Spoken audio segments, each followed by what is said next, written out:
மார்கழி மாதம் பௌர்ணமியையொட்டி காஞ்சிபுரம் காமாட்சி அம்மன் கோவிலில் தங்கத்தேர் உற்சவம். திரளான பக்தர்கள் கலந்து கொண்டு தங்கத்தேரினை வடம் பிடித்து இழுத்து சுவாமி தரிசனம் செய்து வழிபட்டனர்.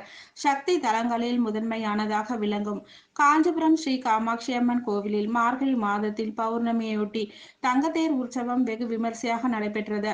தங்கத்தேர் உற்சவத்தை ஒட்டி காஞ்சி ஸ்ரீ காமாட்சி அம்மனுக்கு சிறப்பு அபிஷேக ஆராதனைகள் செய்து அரக்கு நிற பட்டு உடுத்தி மல்லிகைப்பூ, சம்பங்கிப்பூ மாலைகள் அணிந்து லட்சுமி சரஸ்வதி தேவிகளுடன் சிறப்பு அலங்காரத்தில் தங்க தேரில் எழுந்தருளி பக்தர்களுக்கு காட்சியளித்தார்.